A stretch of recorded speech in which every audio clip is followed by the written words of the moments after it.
तो आज की इस वीडियो में मैं एक्सेल के 5 ऐसे बेसिक फंक्शंस कवर करने वाला हूं जो कि मुझे लगता है कि बहुत इंपॉर्टेंट है और काफ़ी हेल्पफुल भी हैं। और अगर आपकी जॉब में एक्सेल यूज़ होता है या आप डेटा पे काम करते हैं और अभी तक आप मैनुअल तरीके से काम करते आ रहे हैं तो ये 5 बेसिक फंक्शंस आपको काफ़ी हेल्प करने वाले हैं। तो watch this video till the and.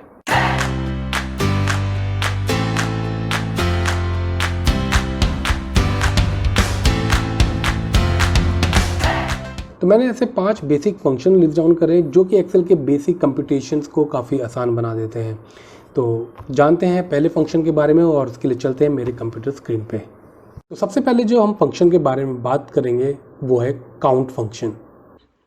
तो इस सेक्शन में हम 3 तरह के काउंट फंक्शन के बारे में बात करेंगे। पहला काउंट, दूसरा काउंट ए और तीसरा काउंट इफ फंक्शन। तो बात करते हैं सबसे पहले काउंट फंक्शन का। तो काउंट फंक्शन का जो पर्पस होता है वो ये होता है कि एक पर्टिकुलर रेंज में कितने फील्ड्स ऐसे हैं विद न्यूमेरिकल वैल्यूज उसका आउटपुट देना एज अ काउंट में। तो अगर हम देखेंगे कि हमारे सामने जो डेटा है, इस डेटा में जो कॉलम ए के अंदर जो वैल्यूज दे रखे हैं ये सारे न्यूमेरिकल वैल्यूज हैं। अब इसका हमें अगर काउंट निकालना है, सिर्फ काउंट वैल्यू निकालनी है, तो उसके लिए हम क्या करेंगे, हम एक ब्लैंक फील्ड पे क्लिक करेंगे, उसके बाद लिखेंगे is equal to, then count लिखेंगे। तो जैसे आप काउंट लिखेंगे तो एक्सेल अपनी तरफ से कुछ काउंट से रिलेटेड, काउंट फंक्शन से रिलेटेड सजेशन देता है। तो लेकिन हमें सिर्फ काउंट फंक्शन पे काम करना है, तो ऐसे भी हम लिखेंगे is equal to count, bracket open, range select करेंगे एंड देन हम एंटर प्रेस करेंगे। तो आप देखेंगे कि यहाँ पे उसने जो काउंट रिटर्न किया है वो है 10, क्योंकि यहाँ पे जो जो रेंज सेलेक्ट करी थी उसके अंदर टोटल 10 फील्ड्स ऐसे हैं, 10 सेल्स ऐसे हैं विथ न्यूमेरिकल वैल्यूज, इसलिए हमारे सामने जो काउंट का जो आउटपुट आया है वो आया है 10। अगर आप किसी एक फील्ड में with in that range only आप कोई फील्ड डिलीट करते हैं या किसी सेल का वैल्यू ब्लैंक कर देते हैं तो आप देखेंगे कि यहाँ पे काउंट का जो आउटपुट आया था वो चेंज होके 9 हो गया है, क्योंकि काउंट फंक्शन जो होता है वो ब्लैंक को कंसिडर नहीं करता है ड्यूरिंग द कैलकुलेशन। अगर इसी ब्लैंक की जगह अगर आप कोई अल्फाबेटिकल वैल्यू एंटर करते हैं या टेक्स्ट वैल्यू एंटर करते हैं, फॉर एन एग्जांपल मैंने यहाँ पे ए लिखा है और एंटर कर दिया, तो तब भी देखेंगे जो आउटपुट है वो चेंज नहीं हुआ, वो 9 ही है, क्योंकि काउंट फंक्शन सिर्फ न्यूमेरिकल वैल्यूज को ही कंसिडर करता है। जो फील्ड्स जिनके न्यूमेरिकल वैल्यूज हैं सिर्फ उन्हीं फील्ड को ही कंसिडर करेगा। तो इसको हम वापस चेंज करके 5 कर देते हैं और आप देखिए यहाँ पे काउंट का जो वैल्यू है, आउटपुट है, वो चेंज होके वापस 10 आ गया है। तो ये था काउंट फंक्शन। काउंट फंक्शन को मैं फिर से समराइज कर देता हूँ कि वो एक पर्टिकुलर रेंज में कितनी फील्ड्स है विथ न्यूमेरिकल वैल्यूज उसका सिर्फ ओवरऑल काउंट देता है, वो उसको सम नहीं देता, वो सिर्फ काउंट बताता है कि इतने फील्ड्स है with numerical values. Now moving on to the next type of count function which is count A. Now जैसे कि काउंट में हमने देखा कि काउंट सिर्फ एक न्यूमेरिकल फील्ड्स को ही कंसिडर करता है फॉर कैलकुलेशन, लेकिन अगर लेट से कि हमारे पास एक कॉलम है जिसमें कि अल्फाबेटिकल वैल्यूज हैं या फिर टेक्स्ट वैल्यूज हैं और उसका अगर हमें काउंट कर चाहिए तो उसके लिए क्या करें, तो वहाँ पे काउंट ए फंक्शन काम आता है। तो उसको सिंपल है यूज करना काउंट ए फंक्शन को। हम एक ब्लैंक फील्ड पे क्लिक करेंगे, हम टाइप करेंगे इज इक्वल टू, लिखेंगे काउंट ए, ब्रैकेट ओपन करेंगे, रेंज सेलेक्ट करेंगे, ब्रैकेट क्लोज करेंगे एंड एंटर। तो आप देखेंगे कि अनलाइक काउंट फंक्शन, काउंट ए ने अल्फाबेटिकल वैल्यूज को भी कंसिडर किया है फॉर द कैलकुलेशन, और यहाँ पे हमें बस टोटल फील्ड्स का जो काउंट है वो यहाँ पे आ गया। तो कितनी फील्ड्स हमने सेलेक्ट की थी इस रेंज के अंदर, दोज वर द 10 फील्ड्स, और उसका हमें पास यहाँ पे काउंट आ गया। Just like count function also, जो काउंट ए फंक्शन है वो जो है ब्लैंक फील्ड को कंसिडर नहीं करता है फॉर द कैलकुलेशन। हाँ, अगर मैं इस ब्लैंक फील्ड में कोई न्यूमेरिकल कैरेक्टर्स को या न्यूमेरिकल वैल्यू एंटर करता हूँ तो काउंट ए फंक्शन उसको भी कंसिडर कर लेगा। तो जैसे यहाँ पे मैंने वहाँ पे अल्फाबेटिकल वैल्यू हटा के यहाँ पे न्यूमेरिकल वैल्यू एंटर करी है, तो आप देखिए यहाँ पे काउंट ए फंक्शन ने उसको कंसिडर किया और यहाँ पे आउटपुट चेंज होके 10 हो गया फिर से। तो ये था हमारे काउंट और काउंट ए फंक्शन के बारे में। Now let's move on to the next type of function which is called the COUNTIF function. तो just like count and count a function, COUNTIF function का भी काम होता है to return the count value but with a condition.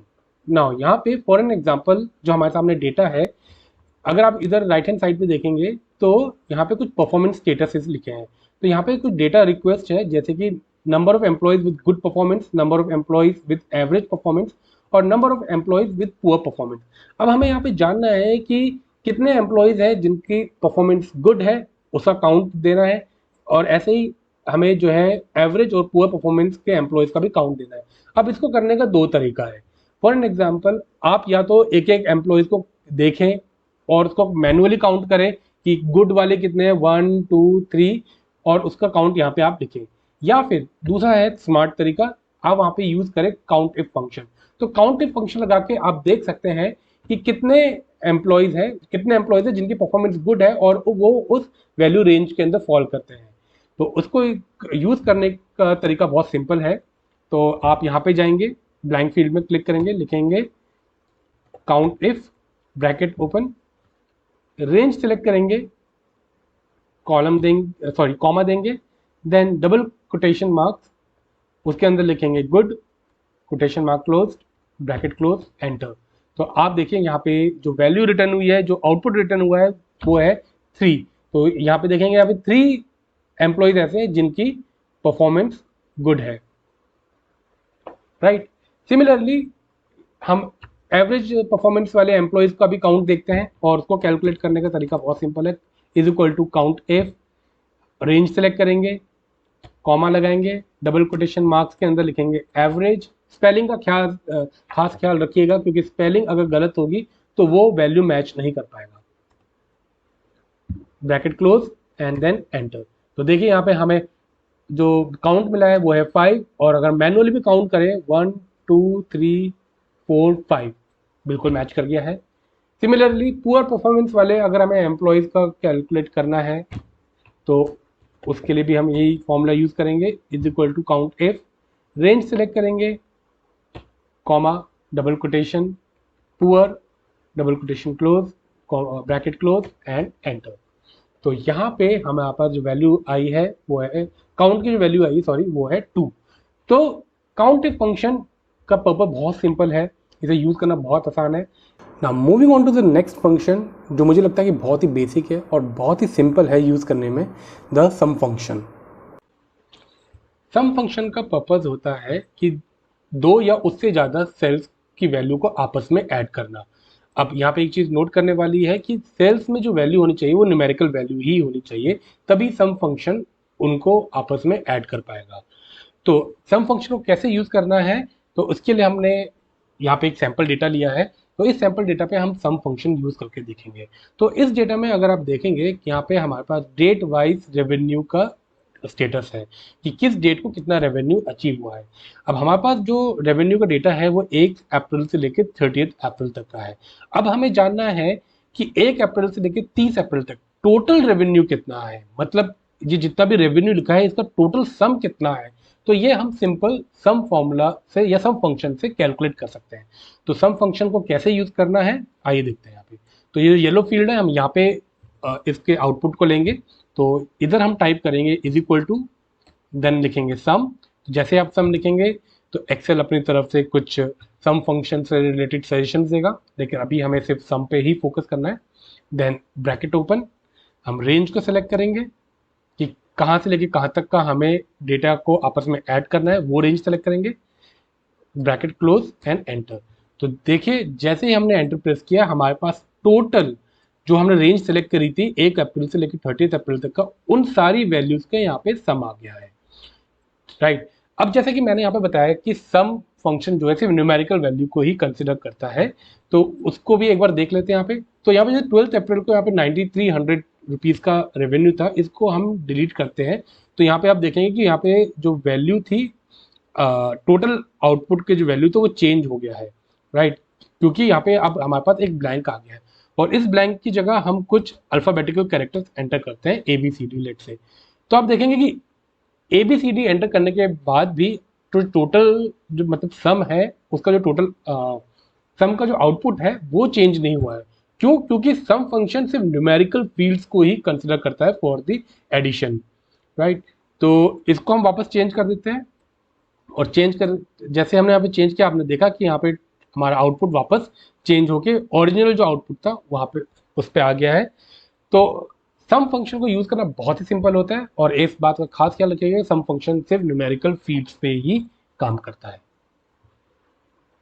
Now let's talk about the third one, the if function.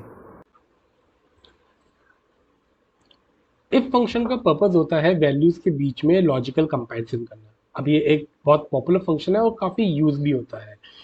और अगर आप Excel पे काम करते हैं या डेटा पे काम करते हैं तो अक्सर ऐसा डेटा आता होगा जिसमें हमें दो वैल्यूज या दो फील्ड्स के बीच में लॉजिकल कंपैरिजन करना होता होगा।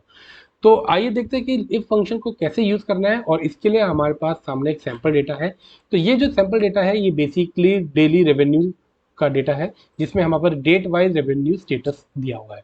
तो इसमें हमारे पास 3 कॉलम है। पहले कॉलम में लिखी है डेट, दूसरे कॉलम में दिया है कितना रेवेन्यू अचीव हुआ है उस डेट को, और तीसरा कॉलम है उस डेट का या फिर हमारा डेली रेवेन्यू टारगेट का। तो यहाँ पे हमारा 1 अप्रैल को जो रेवेन्यू अचीव हुआ है 10,000 रुपीज़, लेकिन हमारा जो डेली रेवेन्यू टारगेट था वो था 12,500। सिमिलरली 2 अप्रैल को जो हमारा रेवेन्यू था वो था 12,000 रुपीज़, लेकिन टारगेट था 12,500। अब हमको ये कैलकुलेट करना है कि हमारा जो टारगेट है किस दिन अचीव हुआ है और किस दिन नहीं अचीव हुआ।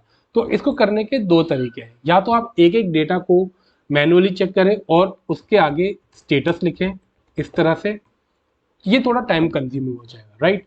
तो इसको हम दूसरे तरीके से करते हैं यूजिंग द इफ फंक्शन। अब इफ फंक्शन को यूज करने के लिए हम सबसे पहले टाइप करेंगे इज इक्वल टू एंड लिखेंगे इफ, देन करेंगे ब्रैकेट ओपन। अब हमें वो वाली फील्ड सेलेक्ट करनी है जिसको हमें कंपेयर करना है दूसरे फील्ड से, राइट। तो हमें यहाँ पे चेक करना है कि जो वैल्यू या फिर जो अमाउंट सी कॉलम में दिया है क्या वो अमाउंट कॉलम डी के अमाउंट को मैच करता है या उससे ज़्यादा है कि नहीं, राइट। अगर जब कॉलम सी का अमाउंट कॉलम डी के अमाउंट के बराबर होगा या उससे ज़्यादा होगा तभी तो हमारा टारगेट अचीव्ड माना जाएगा, राइट। तो इसके लिए हम सेलेक्ट करेंगे कॉलम सी को, राइट। अब यहाँ पे लिखेंगे ग्रेटर देन साइन और इज इक्वल टू साइन, यानी कि अगर कॉलम 3 में जो वैल्यू है वो 12,500 या उससे ज़्यादा है जो कॉलम डी की वैल्यू है, राइट, तो उसका जो आउटपुट आना चाहिए वो आना चाहिए अचीव्ड, राइट। तो अचीव को हम डबल कोट्स के अंदर लिखेंगे। अगर जो कॉलम सी की वैल्यू है वो कॉलम डी से कम है तो उसका आउटपुट क्या आना चाहिए, नॉट अचीव्ड। ये भी हम डबल कॉलन के डबल कोटेशन के अंदर लिखेंगे एंड देन ब्रैकेट। तो एक बार फिर से फॉर्मूला को देख लेते हैं। तो हमने यहाँ पे लिखा है C3 इज ग्रेटर देन और इक्वल टू D3, मतलब कि C3 की जो वैल्यू है वो D3 के बराबर है या उससे ज़्यादा है। तो क्या आउटपुट आएगा, अचीव्ड, अदरवाइज क्या आएगा, नॉट अचीव्ड, राइट। और बीच में कॉमा और स्पेलिंग का जरूर ध्यान रखिएगा, जैसे लिखा है फंक्शन आपको इसी तरह ही यूज करना है। देन एंटर आप प्रेस करेंगे तो आप देखेंगे कि इसने जो आउटपुट रिटर्न किया है वो लिखा है नॉट अचीव, क्योंकि ऑब्वियसली 10,000 का रेवेन्यू अचीव हुआ है जबकि टारगेट था 12,500। तो इसलिए यहाँ पे जो रेवेन्यू है वो नॉट अचीव्ड है, यानी कि जो टारगेट है वो नॉट अचीव्ड है। अब इसी को हम कॉपी कर लेंगे बाकी के नीचे के सेल्स में और आप देखेंगे कि इफ फंक्शन दूसरे सेल्स में रेप्लिकेट हो गया और हर सेल के लिए, हर फील्ड के लिए उसने अपना आउटपुट यहाँ पे दे दिया है।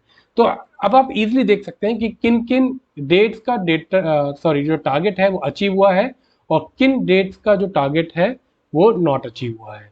तो ये बहुत ही सिंपल है यूज करना। इसी तरह आप इफ फंक्शन दूसरे पर्पजेस के लिए भी यूज कर सकते हैं, दूसरे डेटा कंपैरिजन के लिए भी यूज कर सकते हैं, जैसे ट्रू एंड फॉल्स, येस और नो, ठीक है। तो वो आप अपने हिसाब से जो आउटपुट आना चाहिए वो आप सेट कर सकते हैं।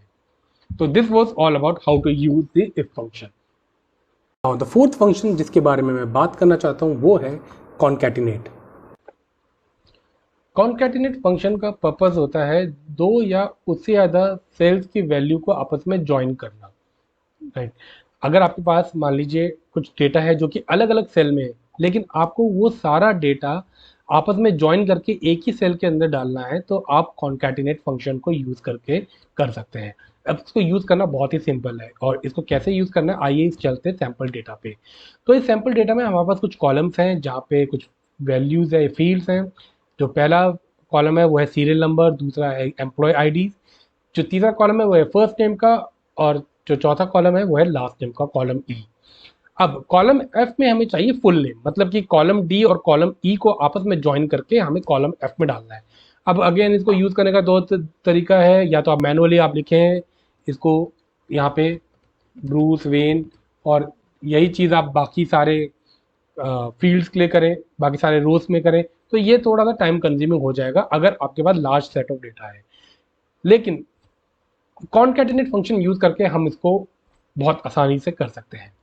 तो कैसे यूज़ करते हैं कॉनकैटिनेट फंक्शन, इसके लिए हम लिखेंगे इज इक्वल टू कॉनकैटिनेट, और हम सेलेक्ट करेंगे सबसे पहले उस सेल को जिनको हमें आपस में जोड़ना है, यानी कि इस सेल को हमने सेलेक्ट किया। अब यहाँ पे हम दोनों को एक साथ सेलेक्ट करने की कोशिश नहीं करेंगे, यहाँ पे बल्कि हम बीच में लगाएंगे कॉमा, और देन हम सेलेक्ट करेंगे दूसरे सेल को जिसको हमें इसके साथ जोड़ना है।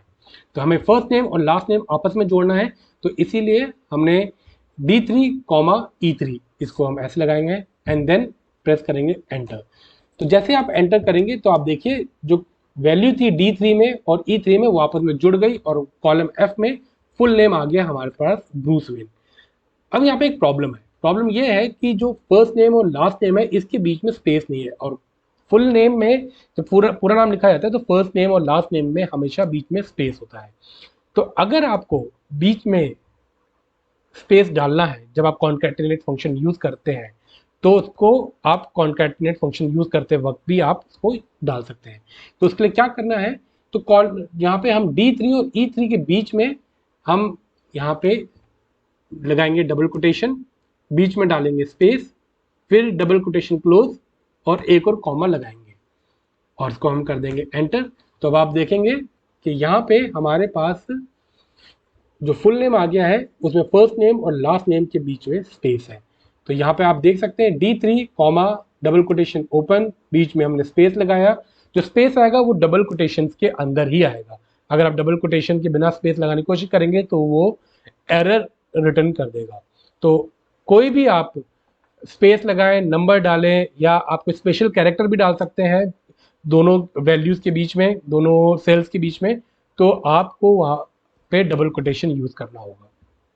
आप करेंगे एंटर, तो आप देखेंगे कि अब आपका फुल नेम आ गया है, और इसको आप बाकी के रोज़ में कॉपी कर दीजिए। तो ये सारी जो है बाकी के रोज़ के लिए कैलकुलेट करके उनको आपस में कॉन्कैटिनेट कर देगा, आपस में ज्वाइन कर देगा फर्स्ट नेम और लास्ट नेम को, और यहाँ पे हमारे पास कॉलम एफ में सब रोज़ के लिए फुल नेम आ गया है।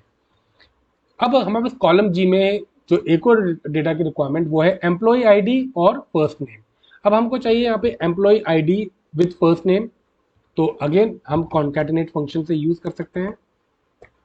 तो लेट्स से यहाँ पे हम चाहिए कि एम्प्लॉय आईडी और फर्स्ट नेम के बीच में अंडरस्कोर आए, स्पेस ना आए, अंडरस्कोर आए। तो उसके लिए हम क्या करेंगे, अगेन लिखेंगे is equal to concatenate bracket open, हम एम्प्लॉय आईडी वाली फील्ड सेलेक्ट करेंगे, कॉमा लगाएंगे, डबल कोट्स ओपन करेंगे, और इसके अंदर डालेंगे अंडरस्कोर का sign, double quotes close, comma, और फिर सेलेक्ट करेंगे फर्स्ट नेम वाली फील्ड को। यहाँ पे सॉरी गलत हो गया, कॉमा की जगह फुल स्टॉप आ गया है, यस, कॉमा लगाया, डबल कोट क्लोज, D3 जो कि हमारे फर्स्ट नेम वाली फील्ड है, ब्रैकेट क्लोज एंड एंटर। तो आप देखेंगे कि यहाँ पे employee ID underscore first name, जैसे हमें फॉर्मेट चाहिए था उस फॉर्मेट में ये आ गया है।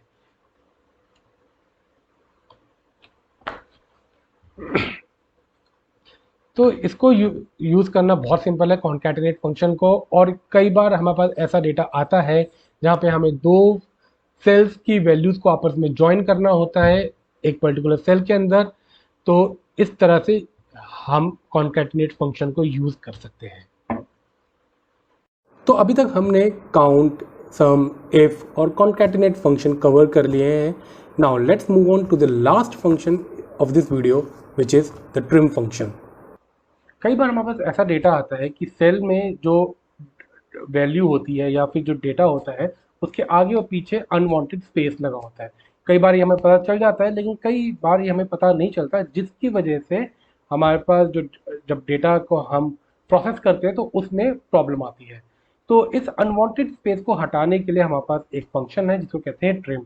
अब ट्रिम जो होता है, ये फंक्शन सिर्फ आगे और पीछे जो स्पेस होता है वही हटाता है।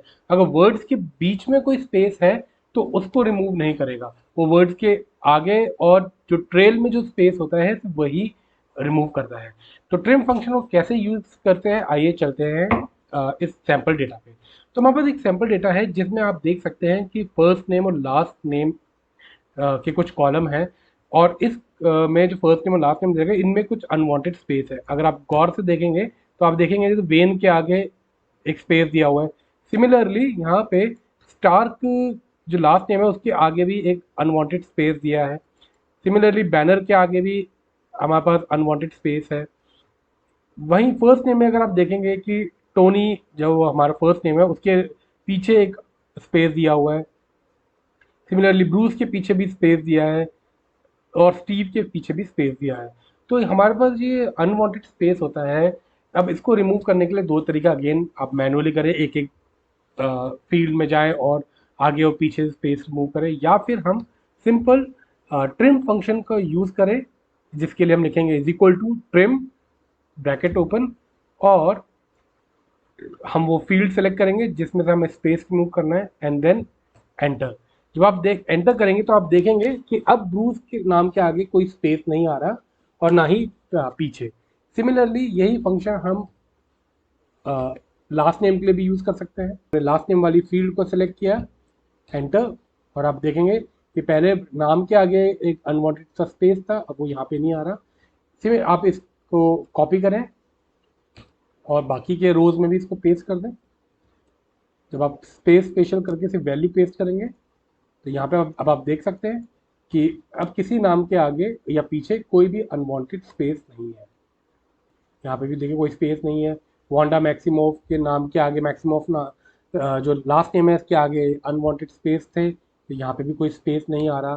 केंट के आगे स्पेस लगा हुआ है कितना सारा, यहाँ पे आप देख सकते हैं, ये देखिए कितने सारे स्पेसेस लगे हुए हैं। तो अब यहाँ पे देखिए जब हमने ट्रिम फंक्शन यूज़ किया तो वो स्पेस हट गया है। ट्रिम फंक्शन का पर्पज़ होता है अगेन हेड और ट्रेल में जो अनवांटेड स्पेस होते हैं, बेसिकली वर्ड्स के आगे और वर्ड्स के पीछे जो स्पेस होता है उसको रिमूव करना, लेकिन वर्ड्स के बीच में जो स्पेस होगा वो ट्रिम फंक्शन रिमूव नहीं करेगा। तो this was all about the trim function. That's all in today's video guys, thank you so much for watching it. अगर आपको ये वीडियो पसंद आया हो तो please do like and share, और अगर आपने चैनल सब्सक्राइब नहीं किया है तो इसको सब्सक्राइब भी कर लीजिए।